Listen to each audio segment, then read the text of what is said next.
Hello, my name is Philip G. from the University of Texas MD Anderson Cancer Center. I'm the iGIE section editor for historical considerations. It's important to understand the past in order to innovate into the future.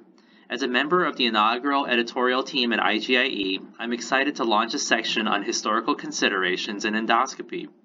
Over the course of my brief career, I have had the incredible opportunity to have mentors who instilled in me the value of history as a launching pad to innovate and think outside the box. It is my hope that these historical perspectives will provide valuable insights to future generation of endoscopists while encouraging them to further the science and art of gastrointestinal endoscopy via innovation and investigation. In this issue, we will be talking about the history of bariatric endoscopy, celebrating 20 years of bariatric endoscopy and 10 years since the first endoscopic sleeve gastroplasty. 2022 marked the 10th anniversary of endoscopic sleeve gastroplasty, while 2023 will mark the 20th anniversary of the first application of endoscopic suturing to treat obesity, and with it, the birth of the entire field of bariatric endoscopy. Straddling the fields of obesity medicine and bariatric surgery, bariatric endoscopy fills an important niche in our global obesity pandemic. With a strong social media following and growing presence via the ASGE and the ABE, bariatric endoscopy is increasingly being adopted worldwide in selected patients with obesity. Christopher Thompson is our inaugural editor-in-chief in an internationally renowned brand, synonymous with creativity and innovation in endoscopy. Dr. Thompson has multiple patents, startup companies, and countless publications to his name, and is credited with having performed the first bariatric endoscopic suturing procedure in 2003, as well as the first ESG in 2012. In addition to having advanced the field of endoscopy, Dr. Thompson has tirelessly mentored numerous trainees, both in endoscopy and in research, receiving the ASGE Distinguished Endoscopic Research Mentoring Award in 2019. It is therefore fitting that a visionary, pioneer, and mentor like himself would be our first guest in the historical considerations section of iGIE.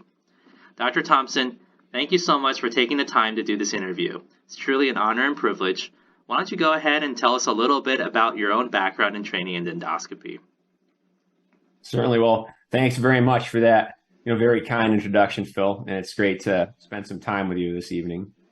So I did my advanced endoscopy fellowship training at the combined fellowship, Mass General Brigham. We go back and forth every 3 months. And it was really a great experience. And that's really where I kind of started getting interested in innovation. Before that, I tinkered around a little bit, but I think that's what really started off. And the things that I learned were really very, very formative. So, of course, we learned basic ERCP and EOS skills. However, I was also able to learn endoscopic suturing with Dr. David Carlock. And it was being employed for the treatment of GERD at the time. The device was called the barred endocinch. And even in fellowship, I started thinking about, ways to use that to treat obesity. And we started doing some methods, patents, and whatnot. Then when I came on faculty, I was kind of on the lookout for appropriate patients. So after your training, you then stayed on at Brigham and Women's Hospital. So tell us about your early experience as junior faculty. Sure. Well, when I came on, you have a lot of heavy hitters in endoscopy in the system there. So I had to find my niche. And the surgeons had a need. They needed more streamlined care of their bariatric patients. So pre-op care, post-op care, complication management. They didn't like kind of having just kind of the random GI docs taking care of that. They wanted 1 or 2 people to really be in charge of that and be responsible for it. So being junior faculty, I was happy to oblige. And, I started soon, seeing all of these patients. And that was also a perfect opportunity to look for suturing opportunities. And really, it was gastric fistula that kind of started it off for me. It was, we were already doing anti-reflux procedures, so I was used to using the endocinch device. And then, this fistula, it was a fistula between the gastric pouch and the remnant stomach in a patient with room-wide gastric bypass. And they had bad reflux, and they were regaining all their weight, right? And this fistula was just a couple centimeters below the GE junction where I'm already suturing for reflux, right? So I just needed to convince them to let me kind of go a little bit lower and suture that fistula closed. And so, it's a very complicated surgery, especially at the time. So they were very supportive of me doing this, the surgeons. And surprisingly, the patient did really well, right? The reflux went away and they lost weight. And that doesn't always happen, when you're closing fistula. So, and that kind of started it all off for us.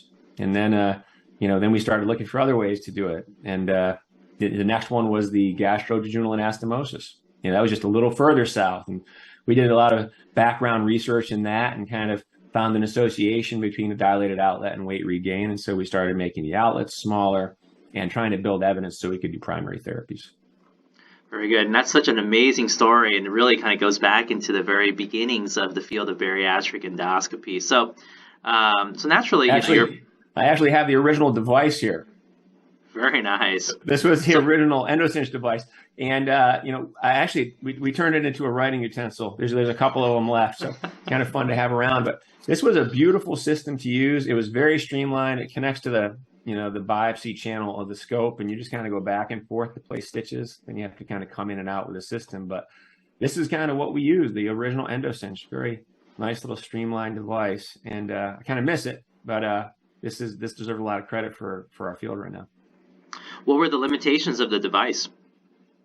Well, it was a suction-based suturing device. So the cap was kind of about the size of the tip of a pinky, right? And you had to aspirate tissue into this cap. And then when you'd activate the handle, right, you'd push a needle through the tissue and you drop the T-tag off or the needle off on the other side in the distal part of the capsule.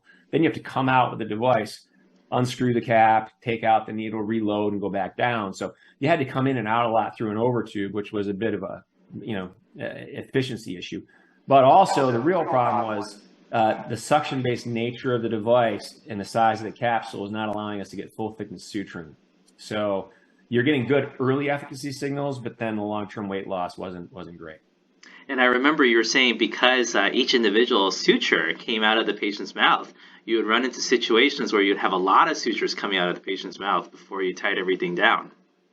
Yeah, the nurses love that. When you have 17 sutures coming out of someone's mouth and you're clipping them all over we'd wrap the patients in a cocoon and we'd have the sutures coming out and we'd clip them with Kellys to the blanket there and we'd number them. And then they had to do it in inverse order to go back. It's very complicated sometimes. Right. It leaves very, very little room for error, if you will. Yeah. So your initial pioneering work with GG fistulas, that's what really naturally led to the development of outlet reduction. And, how did that step kind of come about? Walk me through the evolution of the procedure and what were the challenges that you needed to overcome? Well, for the GG fistulas, I think that, first it was just kind of a political one, which, as I mentioned, they did let us do the first one. I'm very grateful it was successful because that gave us some ammunition, if you will, to negotiate and kind of get to do more of those. And I think that was really, if we could not have tried primary first, there was not an appetite for that. Sleeve gastrectomy was just kind of coming out and whatnot. And gastric bypass was, obviously a very effective procedure. And to do primary was very controversial. So we needed stepping stones. And with the fistula, the ability to keep those things closed with this device in particular was not great, right? So that was also a problem because if you get 20 or 30% of these things to stay closed, that was fantastic. So we had to really focus on tissue preparation, ablating or removing the lining of the stomach because mucosa does not want to stick to mucosa, right? The surgeons have an advantage when they're working in the abdomen because serosa, sticks to serosa very well and you kind of approximate tissue. On the mucosal side, that's not the case. So, we really started learning a lot about tissue preparation. That paid dividends later, of course, with outlet reduction, and ultimately, that was our stepping stone to primary therapies. Right, and over the years, outlet reduction has gone through multiple iterations based off of what you guys learned about tissue apposition and the quality of tissue and tissue handling, and the biology of tissue handling, if you will. Yeah, physiology of tissue handling is really important, and now our preferred procedure for outlet reduction is an ESD TOR. So it's a modified endoscopic submucosal dissection where we kind of go all the way around the outlet circumferentially, exposing the submucosa and the muscle, and then we do a purse string around the outlet, right? And we're placing those stitches. They're coming, out through that exposed submucosa and muscle, and you're opposing the tissue and then the tissue just a few millimeters next to it, all the way around. And you size it over a balloon. We go to about 7 millimeters, and it's very durable. The thing you run into is stenoses because it's so good at reducing the size of the anastomosis. Very good. And the success of outlet reduction seemed to naturally lead to the development of primary weight loss therapies like endoscopic sleeve gastroplasty. Actually, this year marks the 10th anniversary of the first ESG for primary weight loss that you performed with Rob Haas. Tell us a little bit about how ESG came about. Well, we were kind of working on it simultaneously with the outlet reduction work. So the Cleveland Clinic group, Stacy Breathauer, Phil Schauer, Bipan Chan, they were kind of involved in doing these gastric imbrication procedures surgically. I think they were more commonly performed in South America. And they're inverting the greater curvature and laparoscopically and kind of plicating it. And that seemed like a good surgical analog for us, right? So Roberto Fogel in Venezuela was working on his own form of the procedure where he's really replicating a vertical banded gastroplasty. So that's very different than what ESG ultimately was, in that he was trying to create a sleeve along the lesser curvature, like a VBG. He used one long suture and go down, start proximal, go distal, and then do this kind of anterior posterior thing to create this nice little sleeve, kind of, alternating stitches where you get that nice kind of little sleeve. And I think it worked pretty well early on, but again, it was a suction-based suturing device, so you'd have stitch loss. But conceptually, I wasn't fond of that procedure necessarily because VBGs weren't working surgically. They were going away from them. So I didn't want to make that our surgical analog. And so I worked together with the Cleveland Clinic group to really endoscopically replicate the imbrication procedure where you're taking that greater curvature and folding it in. And we kind of, we embarked on something called the TRIM trial. It commonly was called the TRIM procedure. Too complicated to remember what it stood for, though, right? So that's kind of but it was a gastric plication procedure where patients, would basically, we kind of shorten the stomach lengthwise, and we'd also kind of reduce the width of it, which is the exact same thing we're doing with ESG. And even the suture pattern was very similar. We did several running sutures kind of along the greater curvature. So those were probably the real predecessors to ESG, in my opinion. Got a lot of attention. Have another, show and tell thing was the paper that we had, from the original TRIM procedures. And we made it above the fold here, back in 2008. DC surgery requires no knife. It was very exciting with a big kind of layout inside the new paper as well. Ended up shutting down the phone lines. The hospital really loved me for that. It was a clinical trial. We could only do 8 or 10 patients or something. And we had so many calls from all over the country. It was really surprising, but it showed you the appetite for endoscopic therapies. And really the appetite for endoscopic bariatric therapy and its place in the management of obesity, right? Yeah, absolutely. Very good. And it was fun working with the surgeons too, because they have a different perspective. You start to really understand, surgical principles. And I think that was a great growth opportunity for me personally, but also for the field. Fantastic. So is ESG still evolving as a procedure today? It is. So, we did the first procedures of myself and Rob Haas in Calcutta, India, now a decade ago this year. And we did, a handful of cases there. And we were trying to figure out the most efficient way to do this because we did have the TRIM trial procedure that we were basing it on, trying to reduce that greater curvature, bring it in and shorten it. But it was a different suturing device. And it was full thickness, so we had a shot at getting more durable results. Even though, the TRIM procedure had a good early efficacy signal. It just, you lost the stitches, pretty early. So we were trying to replicate that. And what we ended up doing is settling, by the time we were done with those cases, on what was sort of a double triangle approach, where we would place a stitch kind of distally near the antrum. We'd place one anterior, then one on the greater curve, then one posterior. We'd back up a little bit, a centimeter or two, and do an anterior greater curve posterior. And then when we would cinch it, it would fold in the greater curvature, but also shorten the stomach a little bit, right? And then we just kind of repeat that. And we had some other little runs of sutures in there as well, because it was hard to kind of do that consistently, or you might have a gap or something you needed to fill. So, but that was the original procedure. And we then kind of tested that out before coming to the United States because this was the second generation of the overstitch, and it was just kind of launching in the U.S. as well. We're using it for outlet reduction. We did do some pediatric cases in 2012 with the device as well at Children's Hospital. But we really focused on kind of building the technique with some other experts. And we did cases in the Dominican Republic and Panama and some other places. And we really tried to kind of build out the series after those initial cases in India.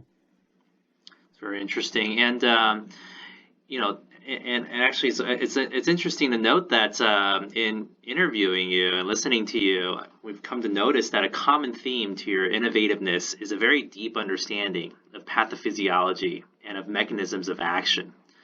Tell me a little bit about how that factors into innovations in endoscopy. Yeah, you're right. It's critical. To really make these procedures effective, we need to think about pathophysiology, but we also have to think about how we can alter normal physiology to get a treatment effect.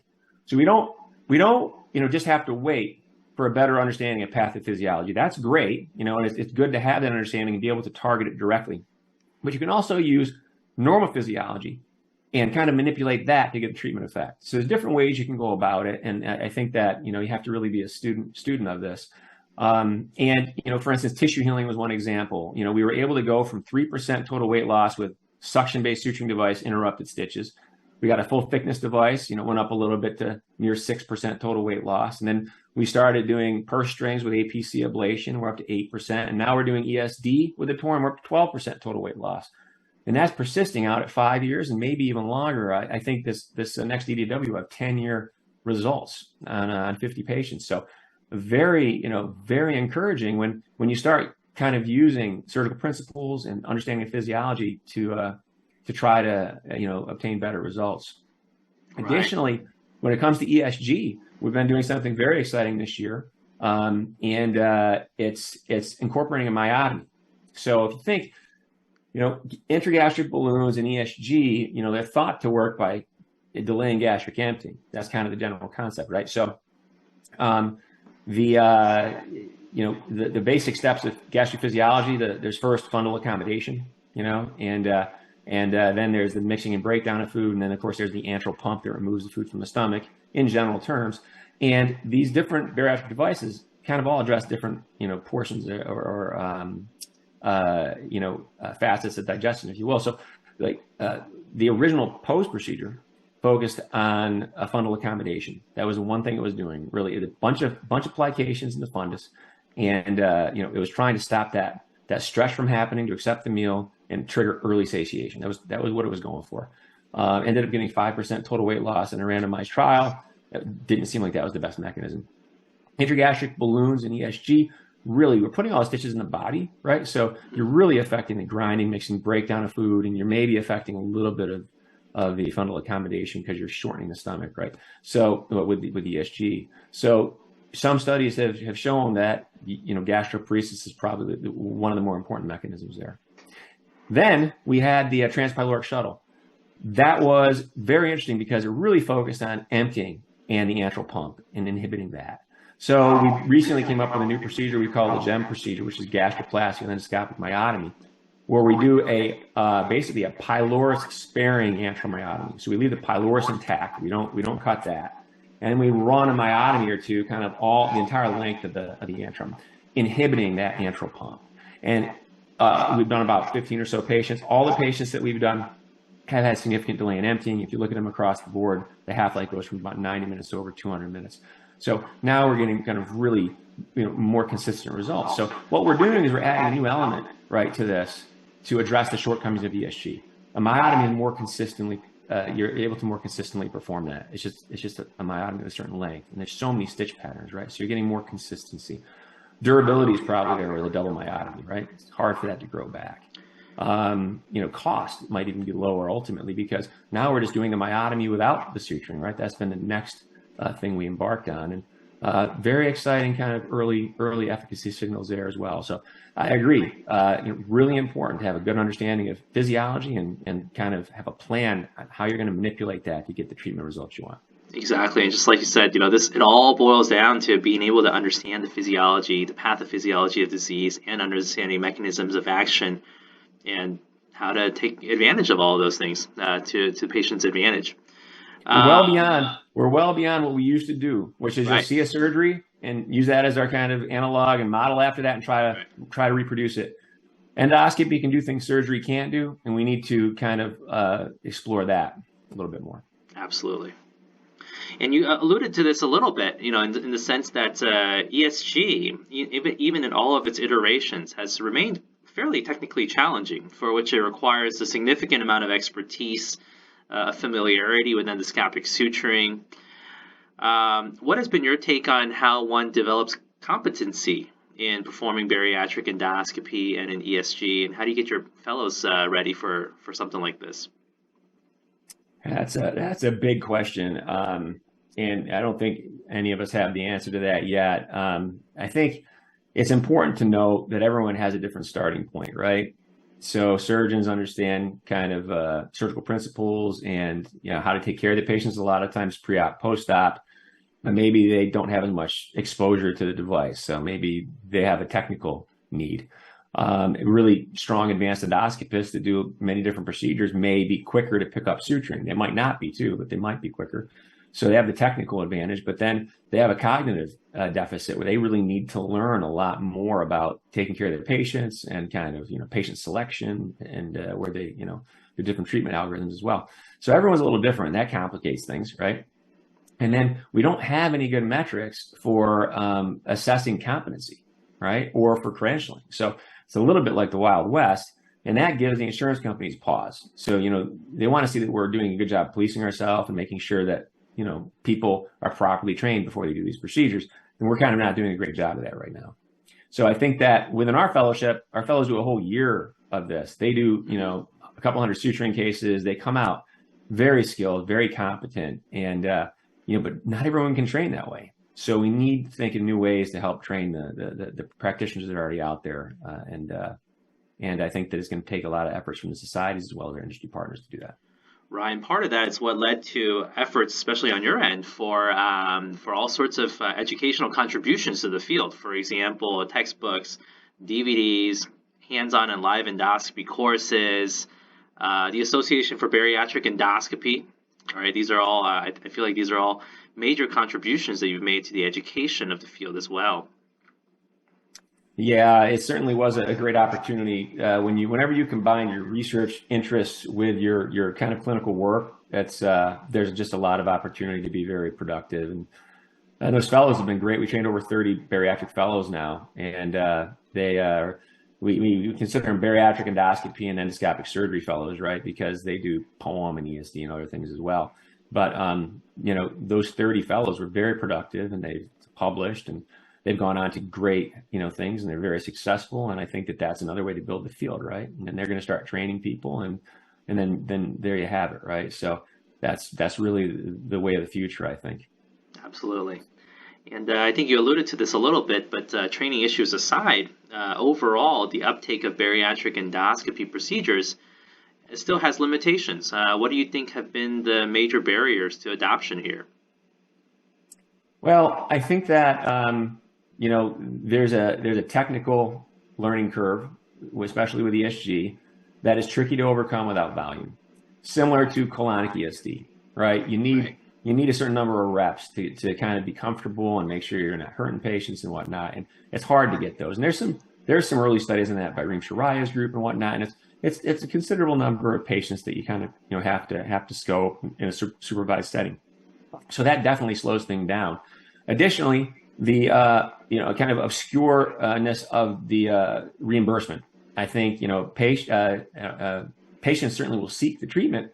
However, physicians, oftentimes get a little pause there because like, if I do this, am I going to get reimbursed for it? Am I going to get paid for it? And so in the hospitals as well, they're kind of concerned about that. So without a clear reimbursement path, that's also causing some people to pump the brakes on it. So that's enough to slow it down. And but it's still making progress and headway. You have several private practice docs now that are coming up with these very profitable centers where they can deliver very high quality care. And then you have more of the academic centers doing this. It just takes time. And infrastructure too, right? I think this is something where you need the benefit of a multidisciplinary team. True, that's critical to good results, you know. And when we started out, that was what allowed us to start getting insurance reimbursement over a decade ago, was we adopted the surgical model, right? We knew that for pre-approvals, if I'm just saying this person needs an outlet reduction, we're not going to get it, right? So we made sure we had psychologist clearance, a dietitian clearance. We had a good post-op plan arranged. A lot of times we had the referral letter from the surgeon that we'd include in the packet. And we would really make sure that we dotted all our I's and crossed our T's when we're submitting for pre-approval.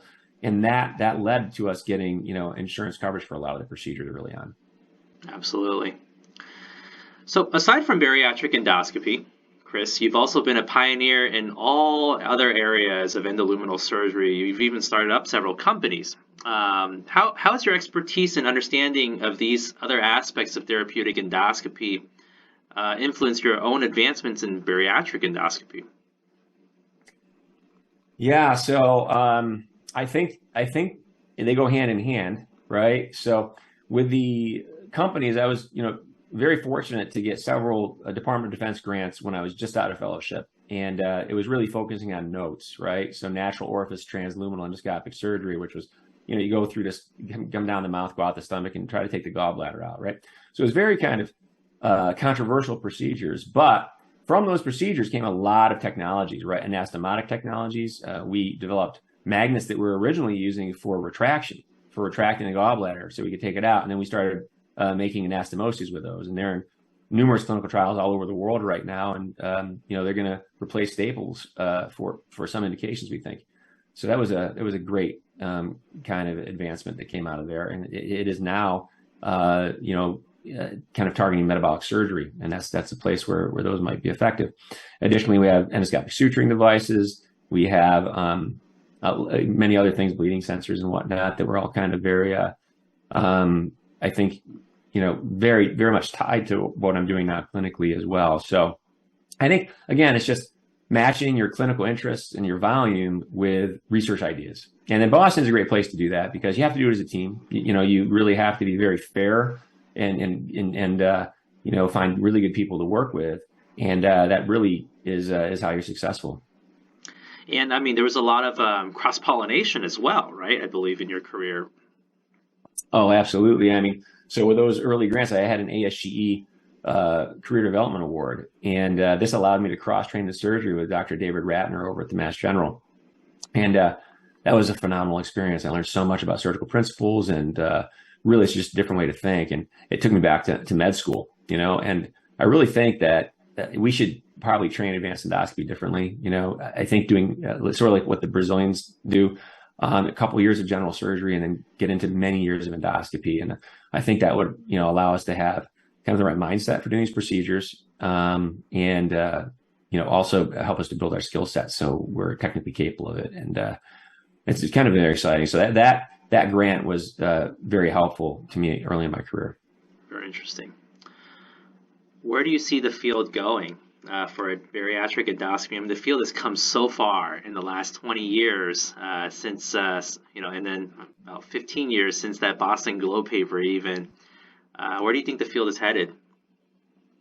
Well, you know, I'm a big fan of these procedures. You know, we keep getting better weight loss. You know, a lot of our procedures are now hitting 20% total weight loss. And keep in mind, the sleeve gastrectomy gets 25%, in some studies 23%. So we're not far from that.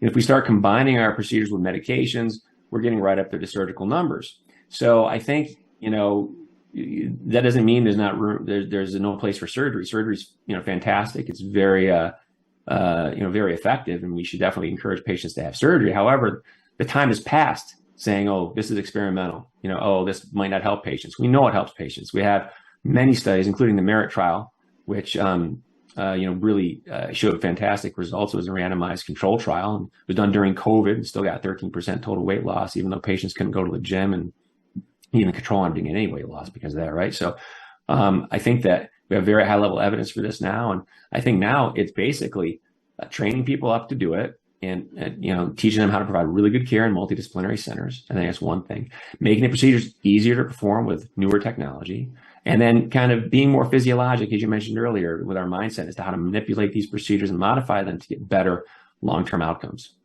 And then also on top of that, we have all these small bowel procedures that are just on the horizon. Several clinical trials right now with different forms of small bowel procedures, use different mechanisms altogether. Kind of a lot of them are hindgut or maybe work on the duodenum a little. And you can now start to see how combination therapy might be something where we can get more weight loss by using different procedures with different mechanisms. It's amazing to see how far the field has gone. And, to kind of bring it back to training and mentoring, for a lot of us who have had the benefit of training with you, there's sort of been this common theme of a reverence of how you're able to consistently think outside the box. So I'm going to ask you this. Was this something that you've always been able to do since you were young? Or was this something that was developed, trained, and encouraged? Well, a little bit. I remember getting in trouble as a child because I was trying to, I was young. I don't know if I was in sixth grade or what it was, but I was trying to take, salt out of water. That was my thing. I was homesick, and my mom had put a vaporizer in the room next to me. And I thought, oh, this could be interesting. So I remember filling the vaporizer up with a bunch of salt and then kind of getting a series of kind of bags and tubes together to try to distill out the salt. And so I destroyed my dresser in the process. It has a nice big white stripe over the front. So I was always kind of interested in that and taking apart clocks and things. I don't know. But that went, and I, always working on my cars, right? So, but it kind of went quiet, throughout med school. All of a sudden, you're more interested in guidelines and kind of memorizing certain facts, and that creativity starts to die out. And then when I was in my advanced fellowship, Dr. Bill Berrugi at the General really reawoke that, and he started assigning me projects that, I thought I would need to be an engineer to work on, right? One of them was looking at biopsy needles, for the pancreas rather than FNA. And so that was one of the early projects I was working on, trying to figure out why the existing ones didn't work and how to create a new one. And then another system to drain pseudocysts more effectively. And so I started, really digging into that, working with engineers, coming up with ideas. I couldn't CAD, but I learned how to start, using some software to capture some of this. And it was amazing. It was a very valuable part of advanced endoscopy fellowship for me. And that's what kind of reawoken that kind of, innovative spirit. I think it's very inspirational. And especially in this day and age, there's been a lot of recent focus, I think, amongst a lot of our professional societies about professional satisfaction and burnout and that sort of thing. So I think, in medicine, this professional satisfaction is critically important to keeping us grounded, keeping us motivated, and really preventing this phenomenon of burnout. So what drives you to contribute every day? Well, I think that being clinically active is important because you see patients that have needs, and every week you see a patient where they have a need. And, a lot of times it's, well, there's no surgical option. IR can't do something to help them. And then you need to think creatively to help that patient. Now, you could easily say, well, I'm sorry, we can't help you. But, that's kind of not what the burden's been about, at least, and my mentors always would try to go the extra mile to figure out a way to help them. And I think that's what drives a lot of it. And then once you kind of figure out a way to do it, then you got to figure out a way to make it easy. And you have fellows, figure out a way to make it easy enough a fellow can do it. And then, ultimately you start talking to companies about devices that might be able to make the procedure a little more streamlined and effective. So I think it all comes down to the patients, right? And patient need. And with obesity, it's a pandemic, right? So, and at the time, there were a lot of patients I was seeing with complications from the old VBG procedures and some of the other ones that were still kind of around. And you just saw all the problems with those older surgeries, and made you want to innovate something to help the patients. Absolutely. And speaking of fellows, how do you view mentorship and your ongoing relationship with all your mentees? Yeah, well, we love the fellows. They, every year you get a new batch, and they're so so enthusiastic, and they want to contribute to the field, and that kind of youthful enthusiasm is something that is very necessary in academia, right? And we love teaching them skills, and it does help the procedures become more refined, right? Because I've done a few thousand suturing procedures, right? But Teaching a fellow who's never touched the scope to do them is a different story. So it really encourages us to modify the procedures to make them, kind of a little easier to perform.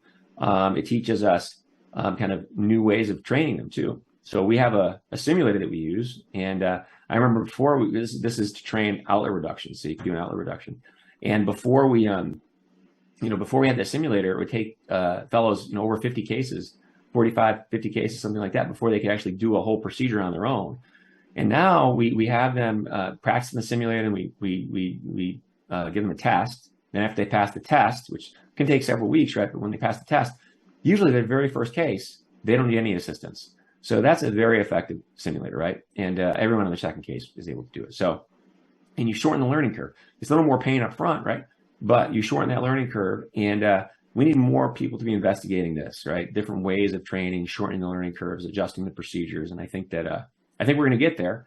I think it's kind of just starting to build a head of steam. So it's a very exciting time to get involved in bariatric endoscopy. Absolutely, and I've seen your recent bariatric endoscopy family tree. You're at over 30 fellows at this point, having completed the Brigham and Women's Bariatric Endoscopy and Foregut Endoscopic Surgery Fellowship.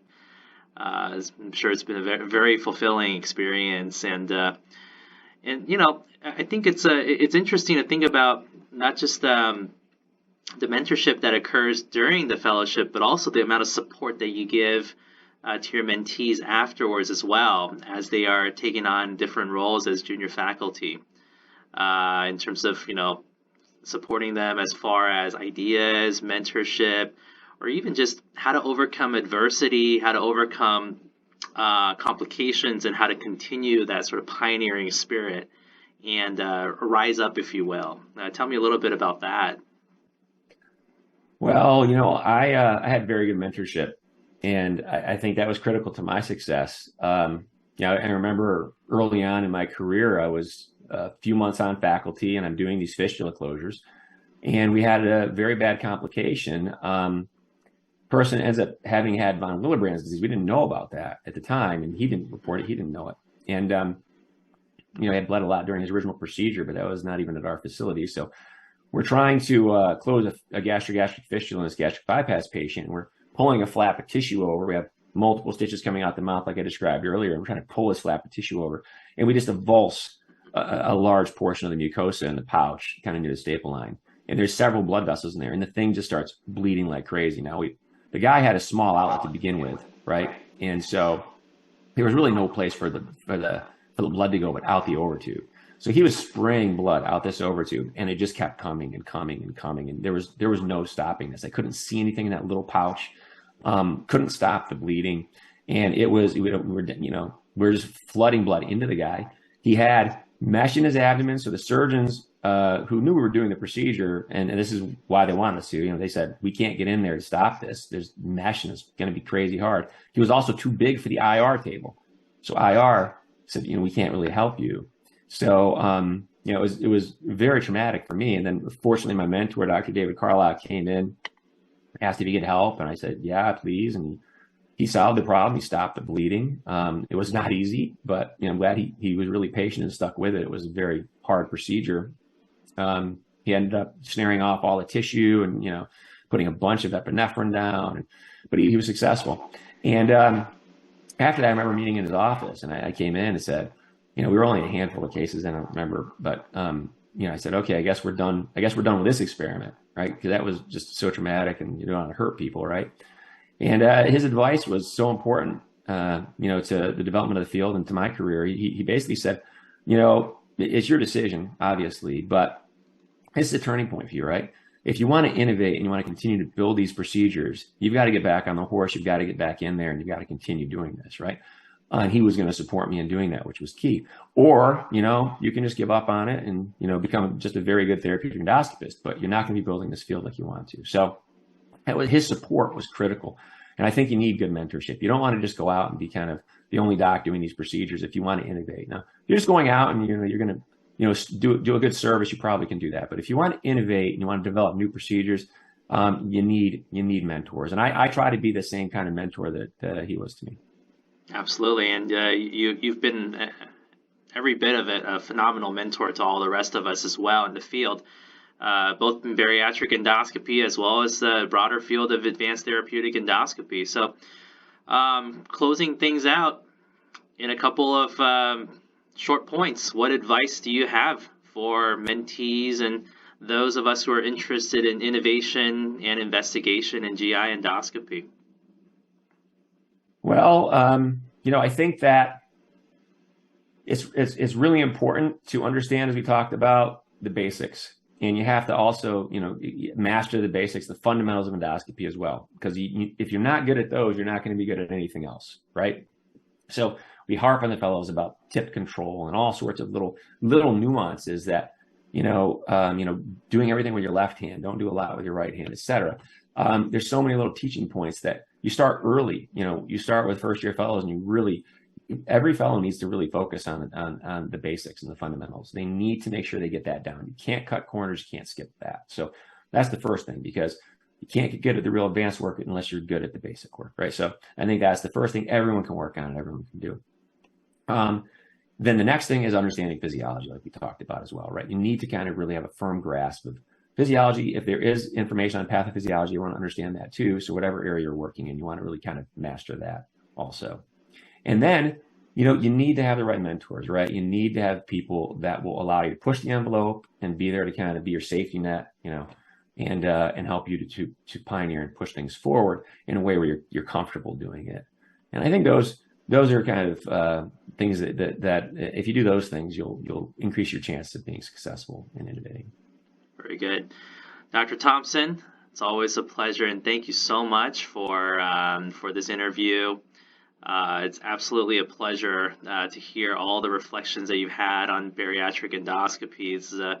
It's really such a huge honor to be able to interview the guy who's responsible for a whole field, and to have been mentored and trained by you. And again, thank you so very much for taking the time out of your busy day to provide this interview.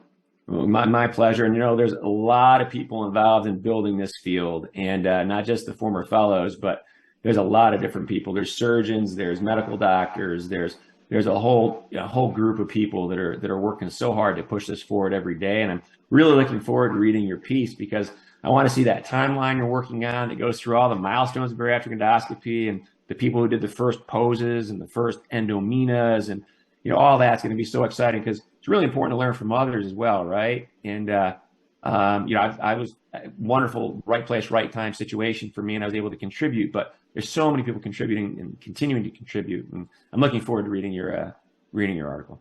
Absolutely, we'll look forward to seeing it together. It'll come out in the December issue of iGIE, issue number 1. Congratulations. Thanks very much.